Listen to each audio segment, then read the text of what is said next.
ਕਿ ਦਰਬਾਰ ਸਾਹਿਬ ਦੀ ਸਮੁੱਚੀ ਇਮਾਰਤ ਆ ਜਿਹੜੀ ਉਹਦੀ ਸਜਾਵਟ ਕੀ ਉਹਦੀ ਸਜਾਵਟ ਫੁੱਲਾਂ ਦੀ ਮੁਹਤਾਜ ਆ?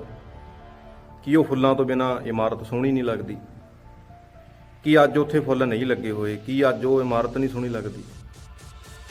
ਇਹ ਉਹਨਾਂ ਨੂੰ ਦੁੱਖ ਹੋਇਆ ਸੀ।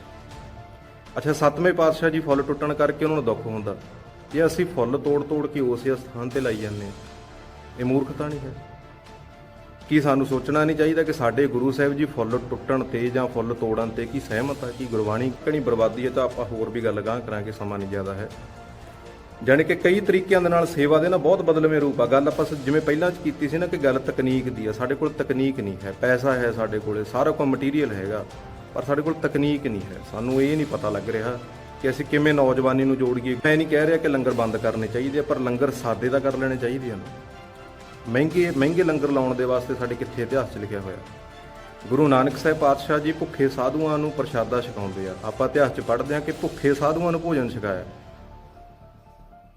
ਭੁੱਖੇ ਸਾਧੂਆਂ ਦੀ ਭੁੱਖ ਦੂਰ ਕੀਤੀ ਆ, ਨਾ ਕਿ ਭੁੱਖੇ ਸਾਧੂਆਂ ਦਾ ਸਵਾਦ ਪੂਰਾ ਕੀਤਾ।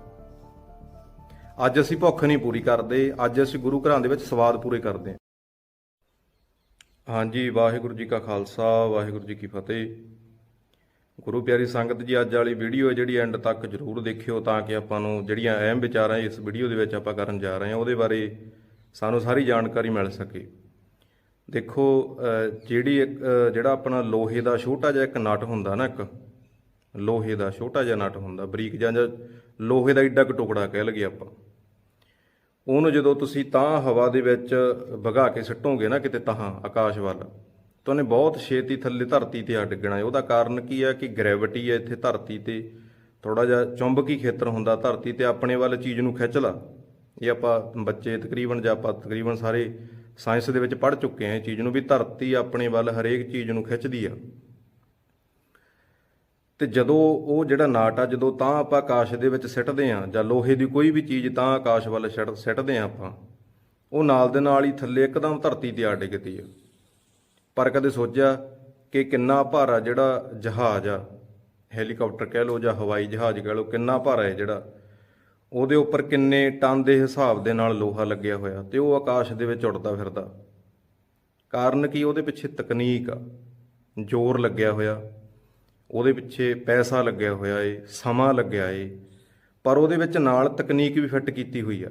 ਜੇ ਇਕੱਲਾ ਉਹਦੇ ਵਿੱਚ ਪੈਸਾ ਲੱਗਿਆ ਹੁੰਦਾ, ਜੇ ਇਕੱਲਾ ਉਹਦੇ ਵਿੱਚ ਇੱਕ ਸਮਾਂ ਲੱਗਿਆ ਹੁੰਦਾ, ਉਹਦੇ ਵਿੱਚ ਐਨਰਜੀ ਲੱਗੀ ਹੁੰਦੀ, ਪਰ ਉਹਦੇ ਵਿੱਚ ਤਕਨੀਕ ਨਾ ਹੁੰਦੀ, ਤੇ ਬਿਨਾਂ ਤਕਨੀਕ ਤੋਂ ਤੁਸੀਂ ਲੋਹੇ ਨੂੰ ਹਵਾ ਦੇ ਵਿੱਚ ਉਡਾ ਨਹੀਂ ਸਕਦੇ। ਸੋ ਮੈਂ ਗੱਲ ਕਹਿਣੀ ਚਾਹੁੰਦਾ ਕਿ ਅੱਜ ਜਦੋਂ ਅਸੀਂ ਗੱਲ ਕਰਦੇ ਹਾਂ ਕਿ ਸਿੱਖੀ ਦਾ ਪ੍ਰਚਾਰ ਨਹੀਂ ਹੋ ਰਿਹਾ, ਤਾਂ ਕਿਤੇ ਨਾ ਕਿਤੇ ਇਹ ਗੱਲ ਸਮਝਣ ਵਾਲੀ ਉੱਥੇ ਬਣਦੀ ਆ ਕਿ ਸਾਡੇ ਕੋਲ ਪੈਸਾ ਵੀ ਬੜਾ, ਸਾਡੇ ਕੋਲ ਸਮਾਂ ਵੀ ਬਹੁਤ ਆ, ਸਾਡੇ ਕੋਲ ਐਨਰਜੀ ਬਹੁਤ ਆ, ਸਾਡੇ ਕੋਲ ਯੂਨਿਟੀ ਵੀ ਬਹੁਤ ਆ। ਕਾਰਨ ਕੀ ਪ੍ਰਚਾਰ ਕਿਉਂ ਨਹੀਂ ਹੋ ਰਿਹਾ? ਉਹਦਾ ਕਾਰਨ ਇਹ ਆ ਕਿ ਸਾਡੇ ਕੋਲੇ ਤਕਨੀਕ ਨਹੀਂ ਹੈ। ਪੈਸਾ ਕਿਵੇਂ ਖਰਚਣਾ, ਪੈਸੇ ਨੂੰ ਕਿਵੇਂ ਲਾਇਆ ਜਾਣਾ, ਪੈਸੇ ਦਾ ਕੀ ਕਰਨਾ ਹੈ। ਸੋ ਜਿੱਥੇ ਤਕਨੀਕ ਦੀ ਕਮੀ ਹੁੰਦੀ ਆ, ਉੱਥੇ ਸਾਰੀਆਂ ਚੀਜ਼ਾਂ ਇਹ ਵਿਅਰਥ ਆ, ਉੱਥੇ ਪੈਸਾ ਵੀ ਕਿਸੇ ਕੰਮ ਨਹੀਂ, ਉੱਥੇ ਕੱਢਿਆ ਹੋਇਆ ਸਮਾਂ ਕਿਸੇ ਕੰਮ ਨਹੀਂ ਆਉਂਦਾ, ਉੱਥੇ ਸਾਰੀ ਐਨਰਜੀ ਲੱਗੀ ਹੋਈ ਵੇਸਟ ਹੋ ਜਾਂਦੀ ਆ, ਜਿੱਥੇ ਤਕਨੀਕ ਨਹੀਂ ਹੁੰਦੀ। ਹੁਣ ਮੈਂ ਜ਼ਿਆਦਾ ਬੁਝਾਰਤਾਂ ਨਾ ਪਾਵਾਂ, ਤੁਸੀਂ ਸਮਝਣ ਦੀ ਕੋਸ਼ਿਸ਼ ਕਰਿਓ।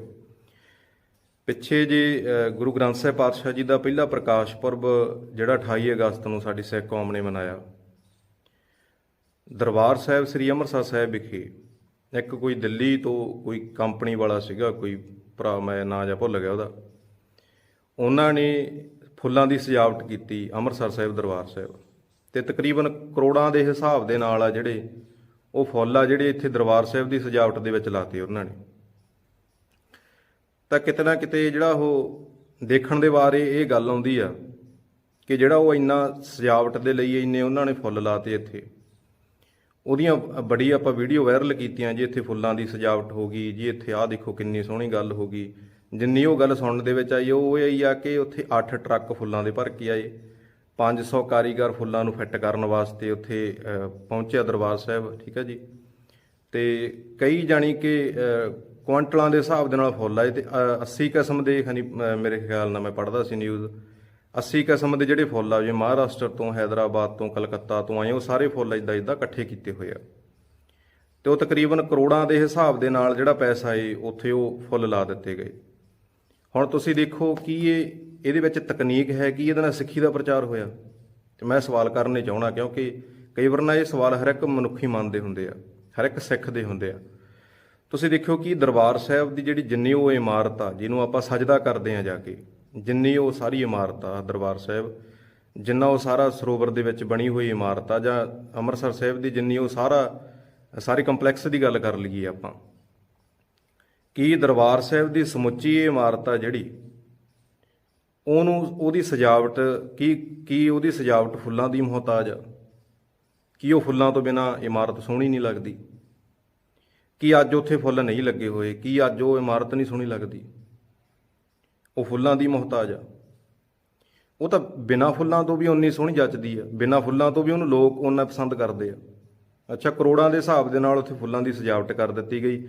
ਜਦੋਂ ਅਸੀਂ ਇਤਿਹਾਸ ਪੜ੍ਹਦੇ ਹਾਂ ਤਾਂ 7ਵੇਂ ਪਾਤਸ਼ਾਹ ਜੀ ਦਾ ਜਿਹੜਾ ਜਾਮਾ ਏ ਉਹ ਟਕਰਾ ਜਾਂਦਾ ਏ ਫੁੱਲਾਂ ਦੇ ਨਾਲ, ਤੇ ਉਹ ਫੁੱਲ ਖਿੰਡ ਕੇ ਡਿੱਗ ਪੈਂਦੇ ਆ, ਤੇ 7ਵੇਂ ਪਾਤਸ਼ਾਹ ਸਾਹਿਬ ਸ੍ਰੀ ਗੁਰੂ ਹਰਿਰਾਏ ਸਾਹਿਬ ਜੀ ਉਦਾਸ ਹੋ ਜਾਂਦੇ ਆ। ਜਿੱਥੋਂ ਤੱਕ ਇਤਿਹਾਸ ਪੜ੍ਹਦੇ ਆ ਆਪਾਂ, ਉਦਾਸ ਹੋ ਜਾਂਦੇ ਆ 7ਵੇਂ ਪਾਤਸ਼ਾਹ।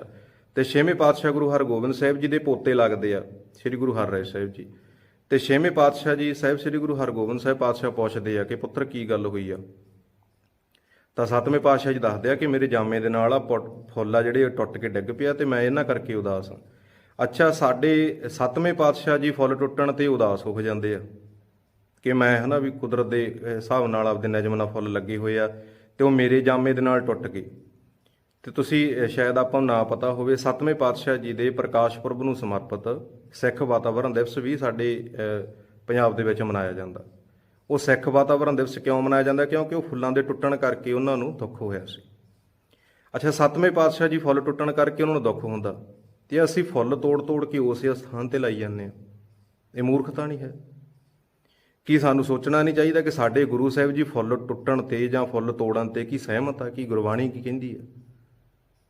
ਅਸੀਂ ਇਹ ਗੱਲ ਦੀ ਬਿਲਕੁਲ ਗੌਰ ਨਹੀਂ ਕਰੀ। ਕਰੋੜਾਂ ਰੁਪਈਆਂ ਦੇ ਫੁੱਲ ਆ ਜਿਹੜੇ ਉੱਥੇ ਦਰਬਾਰ ਸਾਹਿਬ ਲਾ ਦਿੱਤੇ ਗਏ। ਅੱਜ ਉਹ ਸਾਰੇ ਫੁੱਲ ਕਿੱਥੇ ਆ? ਕਿੱਥੇ ਆ ਉਹ ਕਰੋੜਾਂ ਰੁਪਈਆਂ ਦਾ ਸਾਰਾ ਹੋਇਆ ਕੁਛ?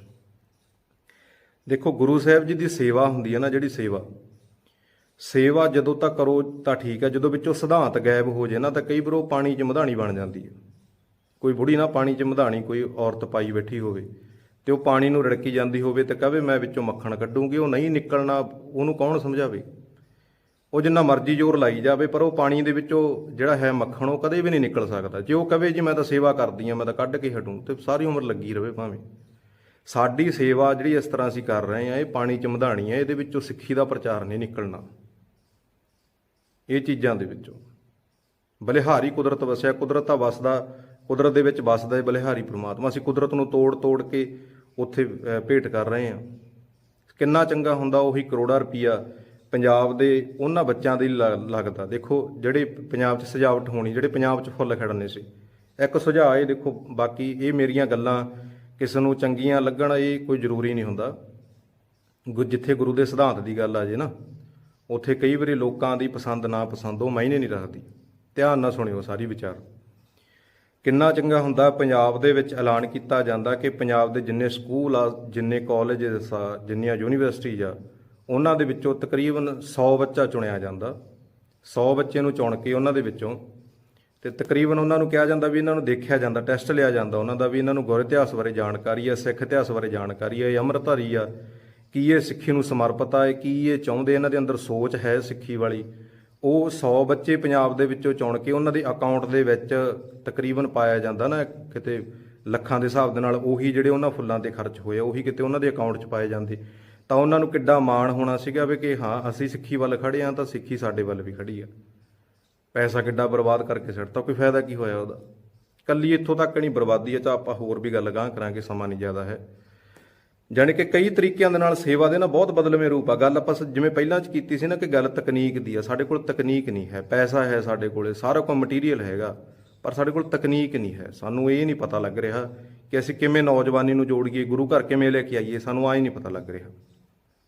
ਫਿਰ ਸਾਡੇ ਸਮਾਜ ਦੇ ਵਿੱਚ ਕੀ ਚੱਲਦਾ ਕੰਮ, ਅਸੀਂ ਗੁਰੂ ਘਰਾਂ ਦੇ ਵਿੱਚ ਤਰ੍ਹਾਂ ਤਰ੍ਹਾਂ ਦੇ ਜਿਹੜੇ ਪਕਵਾਨ ਆ ਉਹ ਪਕਾਉਣੇ ਸ਼ੁਰੂ ਕਰ ਦਿੱਤੇ ਲੰਗਰ ਦੇ ਨਾਂ 'ਤੇ। ਦੇਖੋ, ਮੈਂ ਪਹਿਲਾਂ ਗੱਲ ਕਰ ਦੇਵਾਂ ਕਿ ਮੈਂ ਕੋਈ ਗੁਰੂ ਕੇ ਲੰਗਰ ਦਾ ਵਿਰੋਧੀ ਨਹੀਂ ਹੈ। ਮੈਂ ਐਜ਼ ਏ ਪ੍ਰਚਾਰਕ ਹਾਂ, ਮੈਂ ਲੰਗਰ ਦੀ ਵੀ ਜਿਹੜੀ ਹੈਗੀ ਉਹ ਕਥਾ ਕਰਦਾ। ਇਹ ਲੰਗਰ ਦੀ ਮਹੱਤਤਾ ਬਾਰੇ ਲੋਕਾਂ ਨੂੰ ਸਮਝਾਉਣਾ ਹੈ, ਠੀਕ ਹੈ।